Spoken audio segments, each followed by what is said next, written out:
Hi, boys and girls. It's Miss Joan from Granby Public Library, and it's time for another First Chapter Friday. Today we're going to read a story called Savvy, and this is an award-winning book. It's about a girl named Mibs.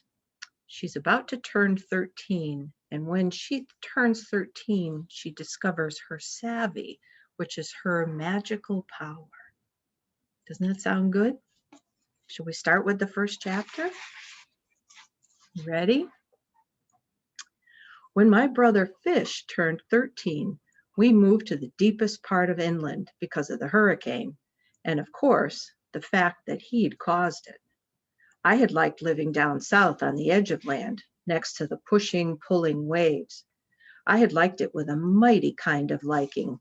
So moving had been hard. Hard like the pavement the first time I fell off my pink two-wheeler and my palms burned like fire from all of the hurt just under the skin. But it was plain that Fish could live nowhere near or nearby or next to or close to or on or around any largest bodies of water. Water had a way of triggering my brother and making ordinary everyday weather take a frightening turn for the worse. Unlike any normal hurricane, Fish's birthday storm had started without warning. One minute my brother was tearing paper from presents in our backyard near the beach. The next minute, both Fish and the afternoon sky went a funny and fearsome shade of gray. My brother gripped the edge of the picnic table as the wind kicked up around him, gaining momentum and ripping the wrapping paper out of his hands, sailing it high up into the sky, with all of the balloons and streamers rolling together and disintegrating like a birthday party in a blender. Groaning and cracking, trees shuddered and bent over double, uprooting and falling as easily as sticks in wet sand. Rain pelted us like gravel thrown by a playground bully as windows shattered and shingles ripped off the roof. As the storm surged and the ocean waves tossed and churned, spilling raging water and debris farther and farther up the beach, Mama and Papa grabbed hold of Fish and held on tight, while the rest of us ran for cover. Mama and Papa knew what was happening. They had been expecting something like this and knew that they had to keep my brother calm and help him ride out his storm. That hurricane had been the shortest on record, but to keep the coastal towns safe from our Fish, our family had packed up and moved deep inland, plunging into the very heart of the land and stopping as close to the center of the country as we could get. There, without big water to fuel big storms, Fish could make it blow and rain without so much heartache and ruin. Settling directly between Nebraska and Kansas in a little place all our own just off Highway 81, we were well beyond hollering distance from the nearest neighbor, which was the best place to be for a family like ours. The closest town was merely a far-off blur across the highway and was not even big enough to have its own school or store or gas station or mayor. Monday through Wednesday, we called our thin stretch of land Kansaka. Thursday through Saturday, we called it Nebransas. On Sundays, since that was the Lord's Day, we called it nothing at all, out of respect for his creating our world without the lines already drawn on its face, like all my grandpa's wrinkles. If it weren't for old Grandpa Bamba, Kansaka, Nebraskas wouldn't even have existed for us to live there. When Grandpa wasn't a grandpa and was just instead a small fry, hobbledehoy boy blowing out 13 dripping candles on a lopsided cake, his savvy hit him hard and sudden, just like it did to Fish that day of the backyard birthday party and the hurricane. And the entire state of Idaho got made. At least, that's the way Grandpa Bamba always told the story. Before I turned 13, he'd say, Montana bumped dead straight into Washington, and Wyoming and Oregon shared a cozy border. The tale of Grandpa's 13th birthday had grown over the years, just like the land he could move and stretch. And Mama just shook her head and smiled every time he'd start talking tall. But in truth, that young boy who grew up and grew old, like wine and dirt, had been making new places whenever and wherever he pleased. That was Grandpa's savvy. My savvy hadn't come along yet, but I was only 2 days away from my very own 13 dripping candles, though my mama's cakes never lopped to the side or to the middle. Mama's cakes were perfect, just like Mama, because that was her savvy. Mama was perfect.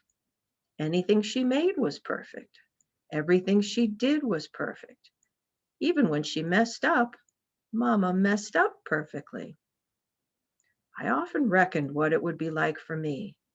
I pictured myself blowing out the candles on my cake and fires dying in chimneys across 4 counties.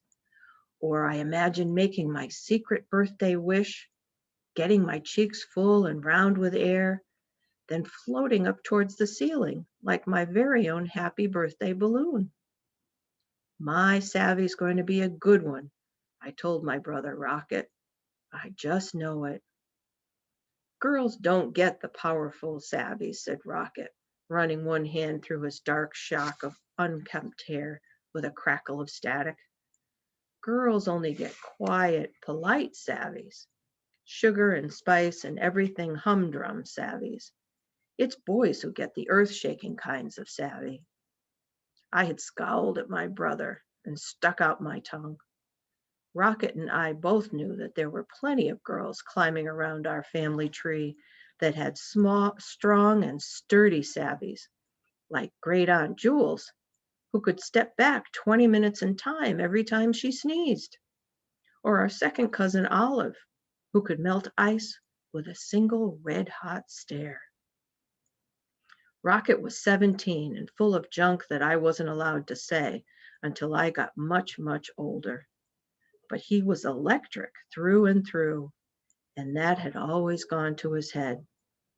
For fun, Rocket would make my hair stand on end like he'd rubbed it with a balloon, or hit fish with a wicked zap from the other side of the room. But Rocket could keep the lights on when the power went out, and our family sure liked that, especially the littler Beaumonts. Rocket was the oldest, with Fish and me following after. Born only a year apart, Fish and I were nearly the same height and looked a lot alike, both with hair like sand and straw, hair like Mama's. But while I had Papa's hazel eyes, Fish had Mama's ocean blue ones. It was as if we'd each taken a little bit of Mama or a little bit of Papa and made the rest our own. I wasn't the youngest or the smallest in the family. Broody Sampson was a dark and shadowy 7, and doll-faced Gypsy was 3. It was Gypsy who started calling me Mibs, when my full name, Mississippi, became far too much for her toothsome toddler tongue to manage. But that had been a relief. That name had always followed me around like one of Fish's heavy storm clouds. The itch and scritch of birthday buzz was about all I was feeling on the Thursday before the Friday, before the Saturday I turned 13. Sitting at the dinner table next to Papa's empty chair and ready plate, I barely ate a bite.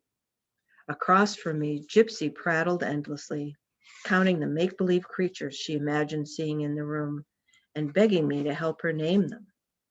I pushed the food around my plate, ignoring my sister and daydreaming about what it would be like when I got my very own savvy, when the telephone rang right in the middle of pot roast, mashed potatoes, and mighty unpopular green beans.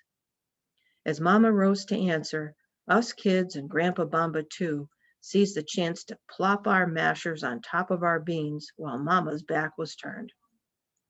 Samson tucked some of those beans into his pockets to give to his dead pet turtle, even though Mama always said he shouldn't be giving it to any of our good food, seeing as how it was dead and all, and the food would just go to rot. But Samson was sure as sadly sure that his turtle was only hibernating, and Mama hadn't the heart to toss it from the house.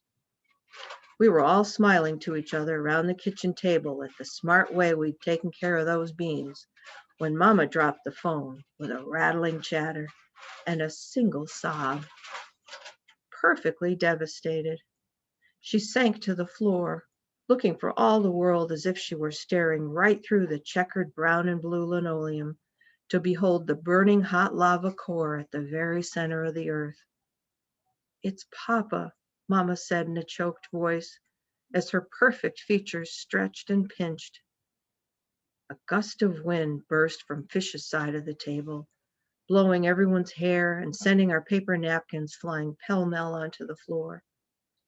The air in the room grew warm and humid as though the house itself had broken out in a ripe, nervous sweat, and the many dusty, tight-lidded, empty-looking jars that lined the tops of all the cupboards rattled and clinked like 100 toasting glasses. Outside it was already raining fish rain. Drops hastened from a sprinkle to a downpour in seconds as Fish stared, wide-eyed and gaping like his namesake, holding back his fear, but unable to scumble his savvy. "Mama," Rocket ventured. The air around him crackled with static, and his t-shirt clung to him like socks to towels straight from the dryer. The lights in the house pulsed, and blue stars and sparks popped and snapped at the tips of his nervous, twitching fingers. Mama looked at Papa's empty chair and waiting plate. Then she turned to us, chin trembling, and told us about the accident on the highway.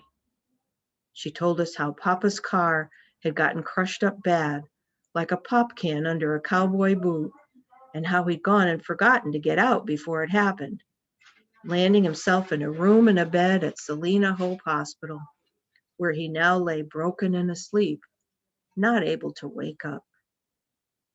"Don't fret, child," Grandpa consoled Mama as though they were back in time, and Mama was still a young girl sitting on his knee crying over a broken doll. "Those doctors know what's what. They'll fix your fellow up in no time. They'll get his buttons sewn back on." Grandpa Bomba's tone was soft and reassuring, but as the strobe light flashes from Rocket's nervous sparks lit Grandpa's face, I could see the worry etched deep into all his wrinkles. For half of a second, I hated Papa. I hated him for working so far away from home and for having to take the highway every day. I hated him for getting in that accident and for ruining our pot roast. Mostly, I realized that my perfect cake with its pink and yellow frosting was probably not going to get made, and I hated Papa for wrecking my most important birthday before it had even arrived. Then I felt the burning shame of even having those thoughts about my good, sweet Papa, and sank low in my chair.